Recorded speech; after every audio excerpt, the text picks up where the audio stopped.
understand, like, yeah, we could own 100% of Verzuz, but what we wanted to do was we wanted to take care of all of the artists that participated in Verzuz, especially at a time of help that was needed in not just our culture, in the world.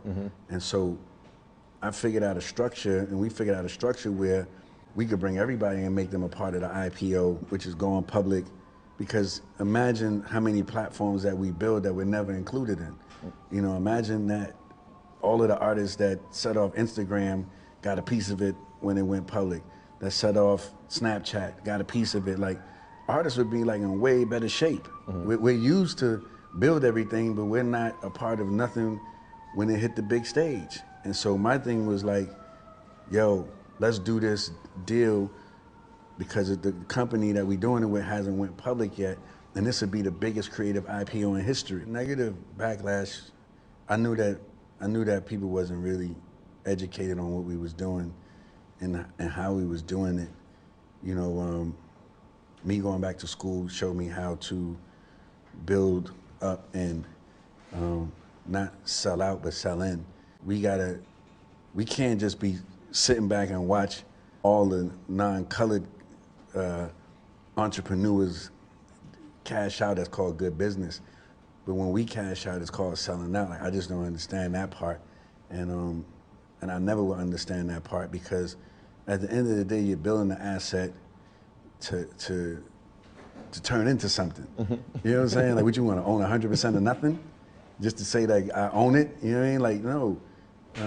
The richest person in the world own probably, like, at this point, less than 10% of their company.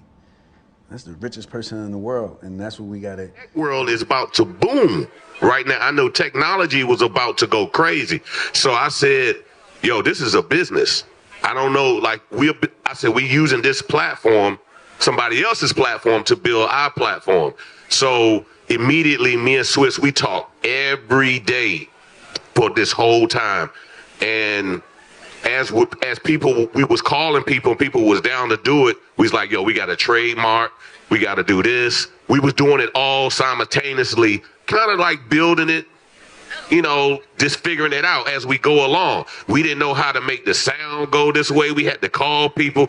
We called Roland. So like, yo, we need integrative sound, because they didn't know how to. So and I think, you know, with God's help, we did a pretty good job up until this point. You know what I'm saying? Enough for that.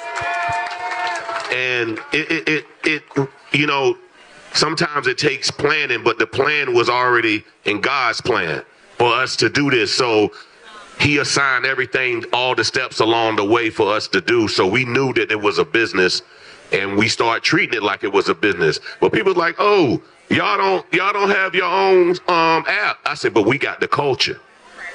That is our app. You know what I'm saying? We got the people, we got the currency, and we knew at that time everybody looking for a currency to sell their product, but we had people, and so we